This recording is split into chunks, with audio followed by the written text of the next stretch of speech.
Hello everyone. Today we are going to discuss sets. This is introduction video of set. This chapter is included in the new edition book. So let's see set. First we will discuss set. कि set होता क्या है? Set is a well defined collection of distinct points. What is set? Set can be defined as a well defined collection of distinct objects. Distinct mean क्या होता है? Different object. एक collection होगा जिसके अंदर जो डिफरेंट डिफरेंट ऑब्जेक्ट्स होंगे उसको आप सेट बोलते हो. ओके, जैसे मैंने बोला सेट ऑफ अल्फाबेट्स, तो उसके अंदर ए टू जी पूरे आपके पास लेटर्स आ जाएंगे. वो क्या है? सेट. देन इसमें एक चीज और है, अ वेल डिफाइंड. कि वेल डिफाइंड का मतलब क्या है? जो अल्फाबेट्स में आप देखेंगे, आपको पता है ए टू जी अल्फाबेट फिक्स है. लेकिन अगर हम किसी दूसरी ऑब्जेक्ट की बात लेके, अगर मैं बोलती हूँ आपको कि कोई मूवी है, कि थ्री इडियट्स मूवी है, वो कितने लोगों को पसंद है, तो जो मूवी है उसको पसंद करने वाले बहुत सारे लोग होंगे, डिफरेंट डिफरेंट लोग होंगे, और पसंद हो ना हो वो भी डिफरेंट डिफरेंट लेवल पे होगी. तो वो वेल डिफाइंड नहीं है. ओके, मीन्स वेल डिफाइंड होना बहुत ज्यादा जरूरी है. अब अगर कोई आपसे भी ये पूछता है कि नंबर ऑफ बॉयज और गर्ल्स एक क्लास में, वो सेट है या नहीं है, तो yes that is a set. क्योंकि number of boys and girls वो फिक्स है क्लास में. लेकिन अगर उसी क्वेश्चन को चेंज करके आपसे ये पूछा जाए कि इजी सब्जेक्ट कौन से हैं, तो जो इजी सब्जेक्ट होंगे वो different student will give different answer. तो दोनों चीजें क्या हो रही है?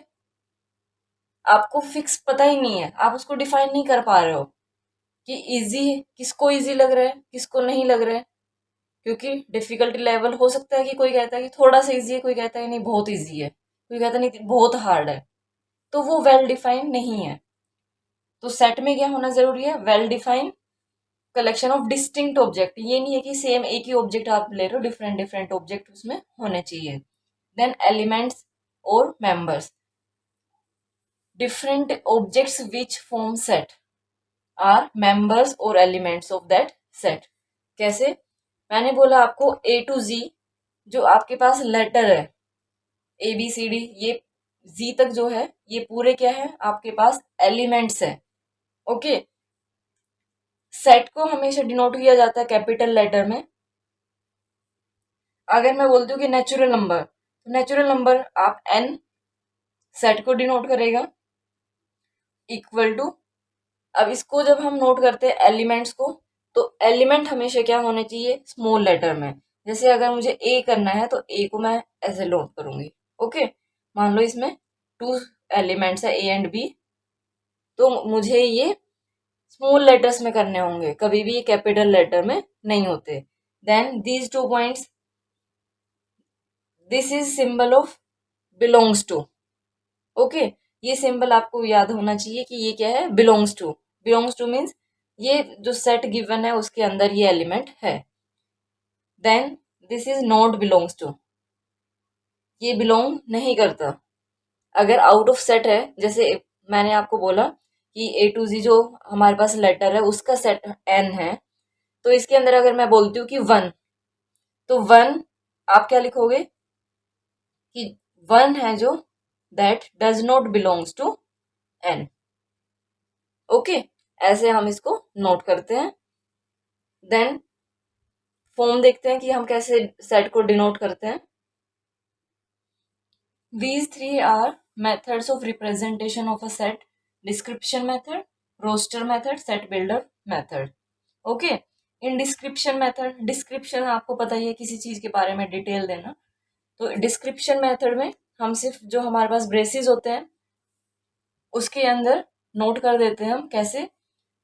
सपोज अगर मैंने आपको बोला कि डेज ऑफ वीक, तो इसके अंदर आप कैसे लिखोगे? कि कोई एक सेट है आपके पास, मान लो वो आपने लिया ई, इस सेट के अंदर आप ऐसे, ये ब्रेसेस यूज किया आपने, ये वैसे ही हम ये ऐसे करते हैं ये, और इसके अंदर आप लिखो क्या, days of week. This is description method. इसमें अगर मैं नोट करती हूँ Tuesday, so Tuesday belongs to, ये belongs to days of week. ये आपके पास क्या है, डिस्क्रिप्शन मेथड। अगर मैं इसमें ऐसी कोई भी डे लेती हूँ तो वो सारे किस में जाएंगे, डेज ऑफ वीक में। ओके, ये हमारे पास था डिस्क्रिप्शन मेथड। इसमें आप कुछ भी ले सकते हो, जैसे आप इवन नंबर ले सकते हो, even number less than 2, sorry less than 12। तो लेस देन 12 में जो भी आपके पास नंबर होंगे, for example if I take example of 6, 6 belongs to even numbers less than 12. But if I take example of 16, then 16 does not belongs to even numbers less than 12, क्योंकि वो 12 से ज्यादा है 16। लेकिन हमें कौन से लेने थे, जो लेस हो 12 से। तो ये आपके पास क्या है, description method. Then roster method. Roster method में जो एलिमेंट्स होते हैं उनको हम कोमा से यूज अलग करके, सेपरेट करके तब नोट करते हैं। एक आप बोल सकते हो जिसको एक लिस्ट हम प्रिपेयर कर देते हैं। कैसे, जैसे सेम नंबर को अगर आप नोट करोगे तो इसमें हम ये लेंगे कि सेट ए इक्वल टू, जो आपने ये लिखा था डेज ऑफ वीक, इसकी जगह आप क्या लोगे, यहाँ पे आप नोट कर दोगे Sunday, then comma Monday, means we are writing elements in it. Okay, जो सारे एलिमेंट्स थे वो सारे आप यहाँ पे नोट करोगे। ऐसे ये पूरा जाएगा आपका सैटरडे तक। So this is roster method. We are writing elements by separating. We are writing elements by separating them by commas.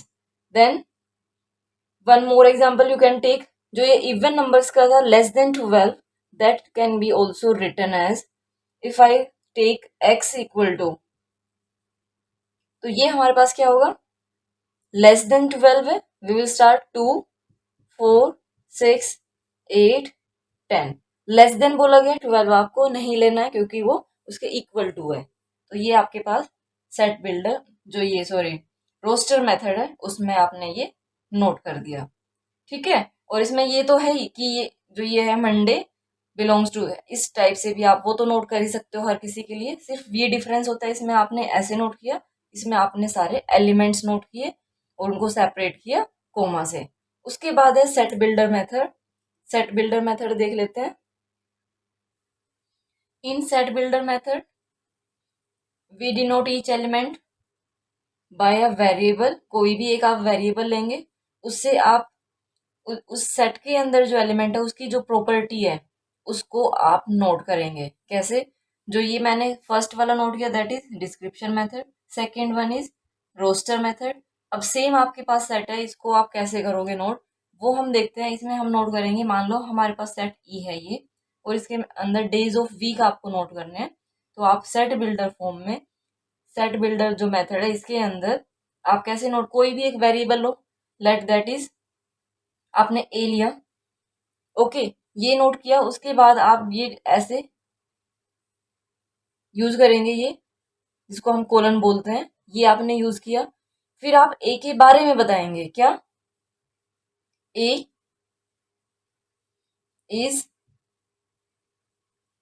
Day of week.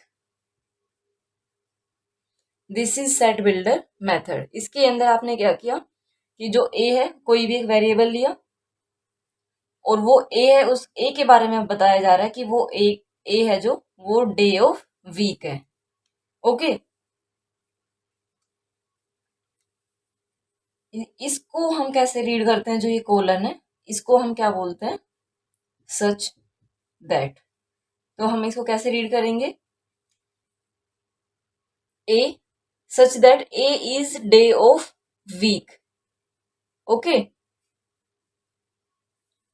अब मान लो कोई दूसरा आप लेते हो, एग्जाम्पल लेते हैं हम।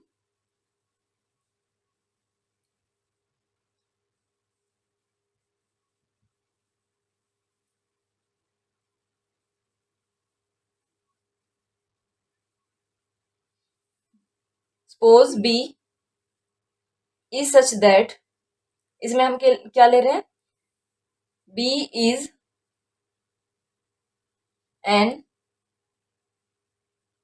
Even number less than 6। तो ये आपके पास प्रॉपर्टी आ गई, आपने बता दिया कि बी जो ई है वो एक एलिमेंट है, सॉरी ई एक सेट है जिसमें बी एक एलिमेंट है, और बी की प्रॉपर्टी क्या है? B is an even number less than 6, कि 6 से लेस देन जो नंबर है वो बी है। इसकी जगह कुछ भी हो सकता, कुछ भी क्या, कौन कौन से नंबर हो सकते हैं? 2 and 4। Okay, let's take one more example. B हमने नोट किया, B equal to X such that x belongs to W, comma x is greater than 27। तो इसका क्या मतलब हुआ? इसको देख के आप सोचोगे कि क्या नोट कर दिया, ये कुछ भी नहीं है। इसमें कि हमें क्या बताया गया है कि जो सेट बी है, ठीक है, वो क्या है? ऐसे नंबर्स का सेट है।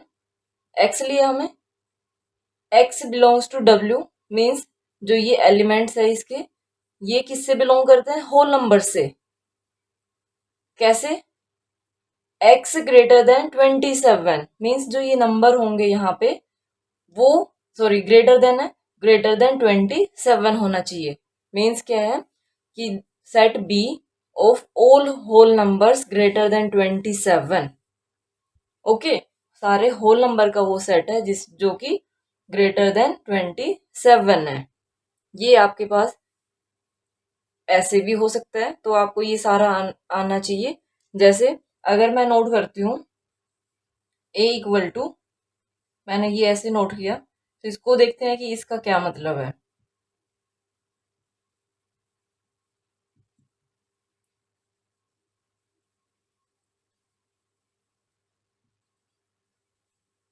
ये हमारे पास है, तो इसको हम कैसे बोलेंगे?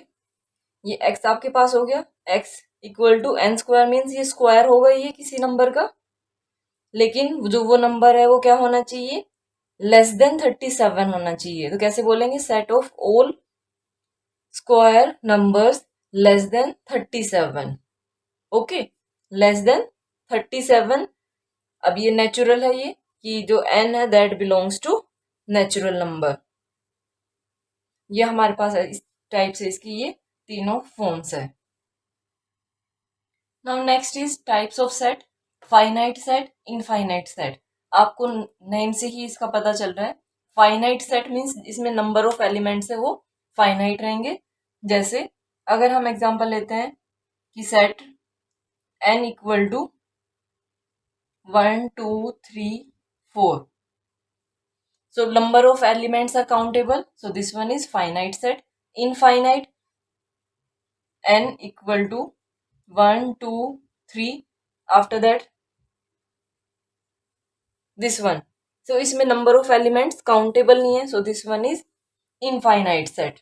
okay, जैसे आप क्या बोल सकते हो? all natural numbers, set of all natural numbers, और इसमें आपने क्या बोला? set of natural number up to 4।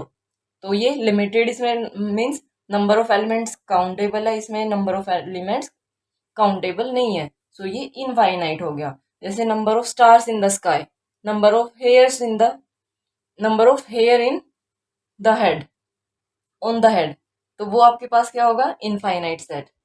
Then है एम्प्टी सेट। एम्प्टी सेट क्या होता है? जिसके अंदर कोई भी एलिमेंट ना हो। उसको हम डिनोट कैसे करते हैं? या तो ऐसे करते हैं, क्या है ये? ऐसे पहले आपने जीरो बनाया, फिर उसको ऐसे क्रॉस कर दिया ये, और आप कई बार इसको ऐसे नोट करते हो कि इसके अंदर कोई एलिमेंट नहीं है। कोई एलिमेंट कैसे नहीं है? अगर मैंने आपको बोला कि एग्जाम्पल में आप ले सकते हो एम्प्टी सेट कि कोई नंबर जो कि लेस देन जीरो हो, होल नंबर लेते हैं, whole number less than zero, तो इसमें आप क्या नोट करोगे कि जीरो से स्मॉलर कोई नंबर ही नहीं होता, तो वो कैसा सेट होगा, एम्प्टी सेट। इसको आप ऐसे 5 से नोट कर सकते, 5 बोलते हैं हम इसको, 5, या ये सिर्फ ब्रेसिस यूज किए हैं, इसके अंदर एलिमेंट कोई भी नहीं है। इसको हम और क्या बोलते हैं, इसको नल सेट भी बोलते हैं हम, ओके। और इसको हम वॉइड सेट भी बोलते हैं, एम्प्टी, वॉइड और null set. Then non empty set, ये ऑब्वियसली जिसके अंदर एलिमेंट्स रहेंगे वो नॉन एम्प्टी सेट होगा। Then singleton set, singleton, single means one, जिसके अंदर सिर्फ एक एलिमेंट होगा। जैसे मैंने ये नोट कर दिया, one, one is neither prime number nor composite number, so n has only one element, this one is singleton set, जिसके अंदर सिर्फ एक ही एलिमेंट हो। Then next is union of set, intersection of set, disjoint and overlapping. Union, union means आपको देख के पता चल रहा है कि इकट्ठा होना। सो यूनियन में क्या होगा, if there are two set A and B, then elements of A and B collectively known as union of set. कैसे, इसको हम डिनोट कैसे करेंगे, मान लो एक सेट ए है, उसके अंदर हमारे पास एलिमेंट है 1 2 3, बी सेट है हमारे पास जिसके एलिमेंट है 4 2 and 5। whenever we take union of set, इसमें यूनियन हमारे पास क्या होगी, इसको हम नोट कैसे करते हैं, जो यू हमने बनाया है वो ये यूनियन के लिए यूज होगा। Union of set A and B that will be equal to, जब हम इनको नोट करेंगे तो 1 2 3 5, 2 को 2 टाइम्स नोट नहीं करना क्योंकि ये ऑलरेडी हमारे पास आ चुका है। So this is union of set A and B. Then intersection, intersection means जो दोनों के अंदर कॉमन होगा। कैसे, ए इंटरसेक्शन के लिए जो यू हमने किया था इसको हमें ऐसे बनाना है, U that will be equal to जो दोनों सेट में एलिमेंट कॉमन हो, that is intersection of set. Common क्या है इसमें हमारे पास, टू, तो ये हमारे पास क्या हो गया, two. Then disjoint, disjoint means अगर इंटरसेक्शन टू सेट्स का क्या है हमारे पास, ये आपको समझ आई ये क्या है, नल सेट। और ये 5 मीन्स एक भी एलिमेंट अगर कॉमन ना हो, तो इसमें तो हमारे पास कॉमन है। अगर मैं इसको ऐसे नोट करती 1 2 3 4 5, तो एक भी इसमें कॉमन नहीं होता, तो ये हमारे पास क्या मिलता, डिसजॉइंट सेट मिल जाता। कि दोनों सेट कैसे हैं, डिसजॉइंट है, डिसजॉइंट, जॉइंट नहीं है, ओके, मीन्स एक भी एलिमेंट कॉमन नहीं है। देन ओवरलैपिंग, ओवरलैपिंग में हम क्या बोलते हैं कि जो सेट हमारे पास गिवन है उसमें कम से कम एक एलिमेंट कॉमन हो, ठीक है। Two sets are said to be overlapping if the sets have at least one element in common. कम से कम एक एलिमेंट होना चाहिए, एक से ज्यादा भी हो सकते हैं, ओके। जैसे ये वाला था जो आपने इसमें देखा कि एलिमेंट ये 2 है, कॉमन है, तो ये आपको क्या बोल सकते हो कि सेट्स आर ओवरलैपिंग। ये दोनों सेम है, ये इंटरसेक्शन और overlapping. Now next is difference of sets, कि जो सेट हमें गिवन है उसका डिफरेंस कैसे लेना है। लेट करते हैं, ए हमारे पास सेट है जिसमें एलिमेंट कौन से, A C F K L, these are elements, and B is another set having elements as A, B, C, D. Then A minus B, अगर हमें A minus B करना है तो इसमें हम क्या करेंगे, ए माइनस बी मीन्स ए के आपको एलिमेंट चेक करने हैं जो कि बी में नहीं है, ए के एलिमेंट जो बी में नहीं है आपको ऐसे देखना है। तो कौन कौन से एलिमेंट, ए उसमें है, सी उसमें है, एफ नहीं है, के नहीं है, एल नहीं है। तो जो हम माइनस करेंगे तो ये हमारे पास क्या आएगा, एफ के एल। देन अगर हमें बी माइनस ए करना हो, डिफरेंस मीन्स माइनस, तो अब हमें क्या देखना है, बी के वो एलिमेंट देखने हैं जो ए में नहीं है। तो बी में ए, इसमें भी ए है, बी इसमें बी नहीं है तो बी इसमें आ जाएगा। देन सी इसमें है, डी इसमें नहीं है तो बी एंड डी। ओके, कैसे देखना है, जो फर्स्ट में आपने नोट किया है उसके एलिमेंट चेक करने हैं कि जो सेकंड वाले में है या नहीं है, that is difference. Next is complement of set.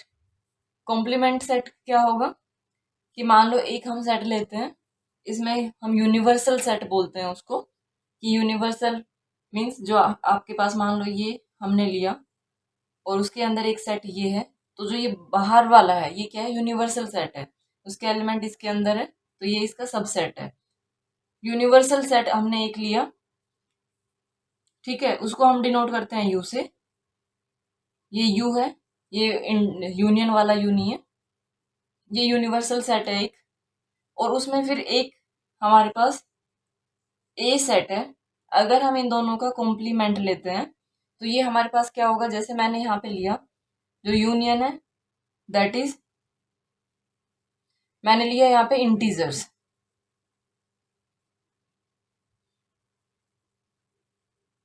x such that x is integer.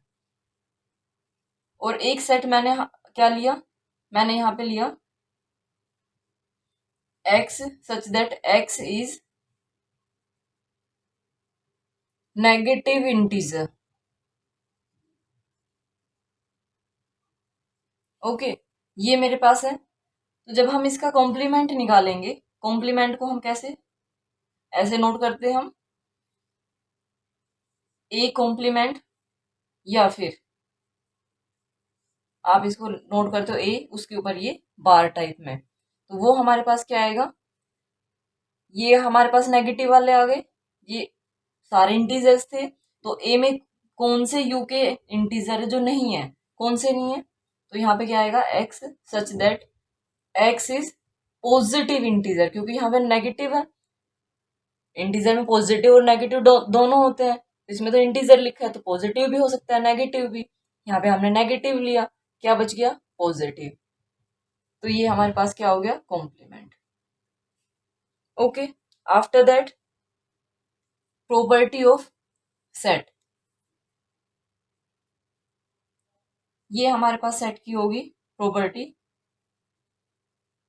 A union B, ये है ए यूनियन बी। इसमें क्या प्रॉपर्टी होगी, जो ए है उसके सारे elements of A union B, elements of A plus elements of B minus, minus क्या करेंगे हम, जो इन दोनों के अंदर कॉमन होंगे, और जो कॉमन होते हैं उनको हम क्या बोलते हैं, intersection, number of element intersection of A and B. Then एक हमारे पास आता है इंटरसेक्शन वाला। अगर मान लो क्या है कि इसमें यूनियन वाले में इंटरसेक्शन क्या है, कुछ भी नहीं है, मीन्स नल सेट है, तो ये कुछ नहीं रहेगा, सिर्फ n A plus n B हो गया। कैसे, अगर इसका एग्जांपल लेते हैं तो मान लो ये हमारे पास टू सेट है ए एंड बी, अगर हमें यूनियन निकालनी तो हम कैसे करेंगे, A union B that will be equal to, इसमें आपको n A number of element जो ए में है वो हम लेंगे, तो ये आपके पास क्या होंगे, ए में जो एलिमेंट है वो हमारे पास क्या है, 1 2 3 4। अब बी में जो एलिमेंट है 2 4, अब 2 4 इसके अंदर है, तो आपको बार बार नोट करने की जरूरत नहीं है, मीन्स इसके अंदर जो इंटरसेक्शन है इसकी वो क्या होगी, 0। तो वो करने की आपको जरूरत ही नहीं है। ये हमने जो फाइंड आउट किया ये क्या है, इसको एन को हटा दो क्योंकि यहाँ पे नंबर ऑफ एलिमेंट नहीं किया हमने, सिर्फ यूनियन निकाली है। तो यूनियन ये हो गई। इसका अगर हम इंटरसेक्शन देखें तो इंटरसेक्शन में क्या होता है, जो दोनों में कॉमन हो। कॉमन क्या है इसमें, 2 4। ओके, अब नंबर ऑफ एलिमेंट्स अगर आप लेना चाहें तो उसमें हम क्या करते हैं, उसको एन ए से डिनोट करते हैं हम। अब एन ए क्या है हमारे पास, 1 2 3 4, तो ये 4 हो गया। एन बी क्या है हमारे पास, 2 है। इसका यूनियन, तो number of elements in union क्या है हमारे पास, 4। ओके, और इंटरसेक्शन क्या है इसका, 2। जब हम इसको सोल्व करेंगे, अगर आपसे बोला जाए कि इसको वेरीफाई करो, किस वाले को, जो हमने ये अभी किया है ये, तो इसके लिए हम क्या करेंगे, इसमें number of elements in A 4 plus number of elements in B 2 minus number of elements in intersection that is 2। तो यहाँ पे देखिए ये दोनों कैंसिल हो गए, क्या आया, 4।